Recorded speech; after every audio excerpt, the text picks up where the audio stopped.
สบายดีพี่น้องมากินมาเพียเนาะรอบแรกนะครับสบายดี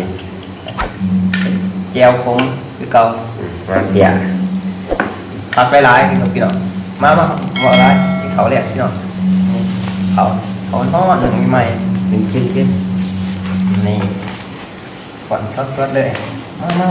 มาเพียแซ่บๆเนาะบวงนี่เลยบวงตักนี่จ้ะไอ้บวงตักเขาหอนพี่น้อง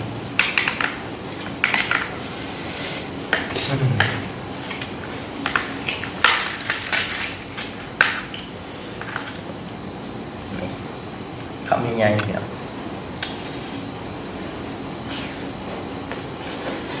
มาเพีย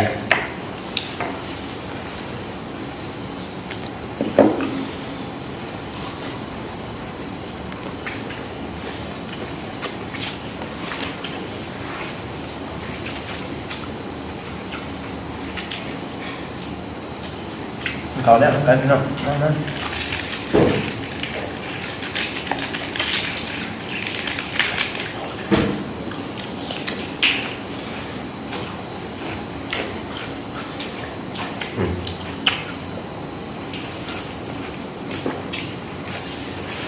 อากาศเปรี้ยวเป็นนัวนัวครับวะใช่เลยอยู่พื้นนะแบบน่านัวทางที่เราได้เอาโอเคถ้าโอเคนัวแกะทำยังไงดอกแดง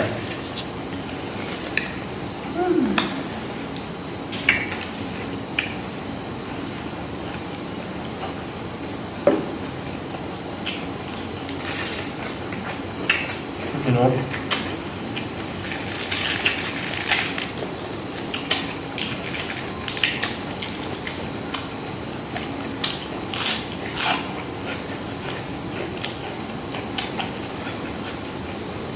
กินอย่างเดียวพี่น้องบอกใครได้บอก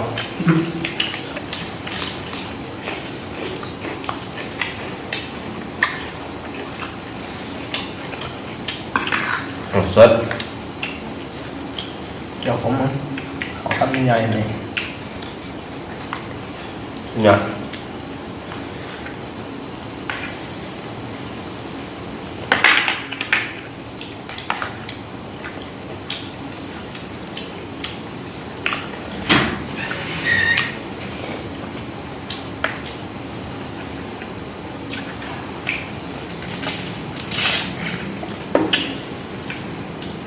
เพชรไว้ครับหนึ่ง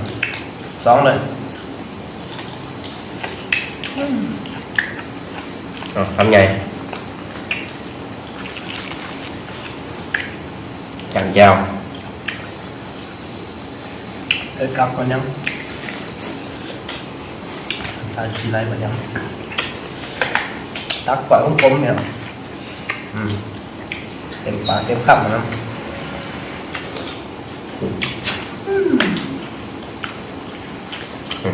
ไปขอน้คำยังไง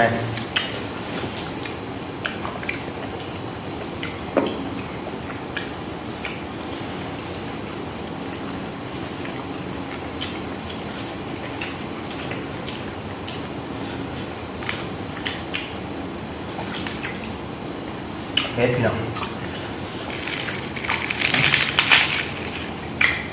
ประกาศพร้อม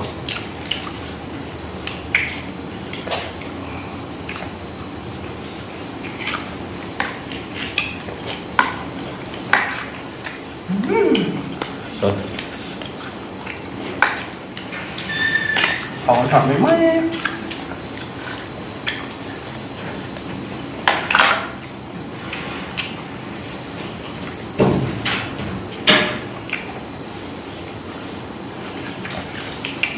เอ็กซ์นะหัวเห็ดกินอะไรกันเห็ดหรอกหมักเห็ดพักมันได้หลายคือเขาพี่น้องเต็มส่วน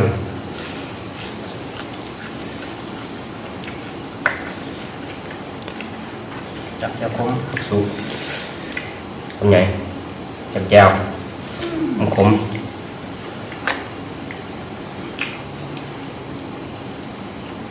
เดี๋ยวผมปานเป็นลูกเป็นยา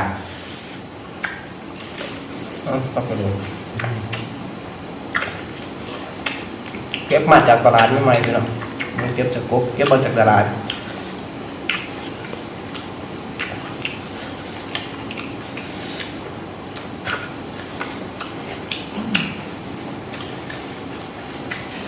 สุดๆเลยพี่น้อง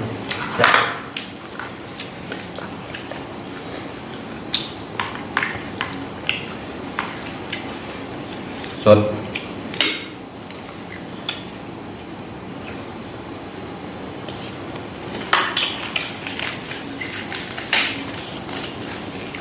คือเตาพี่น้อง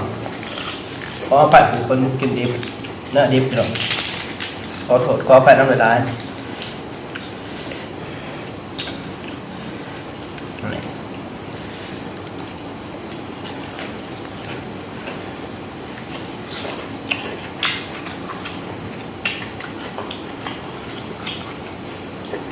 จับเจ้าคม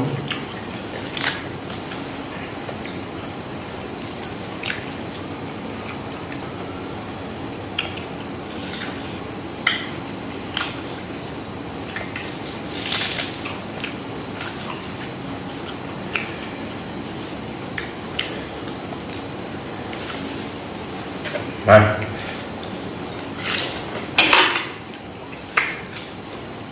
สุดยอดซับ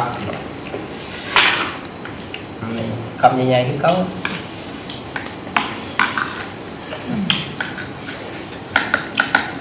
สดจากเพียงผม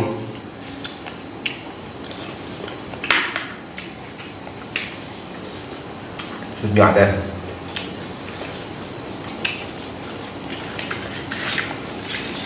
เอาติดมือนะพี่น้องข้าวเหนียวหนึ่งไม้จับเพียงผม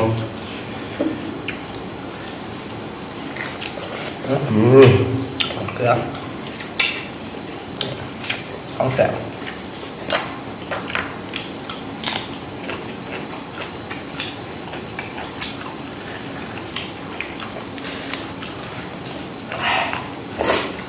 เผ็ดครับ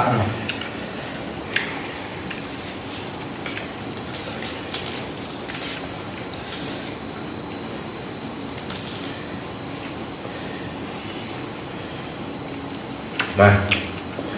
เอา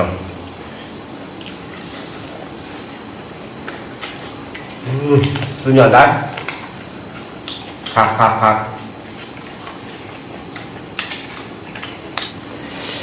คลิปนี้ก็ที่มีเพียงเท่านี้นะพี่น้องจะได้ก็อย่าลืมฝากกดไลค์กดแชร์กดติดตามกดกระดิ่งเพื่อบ่พลาดคลิปใหม่ๆของพ่ออีกต่อไปขอบใจ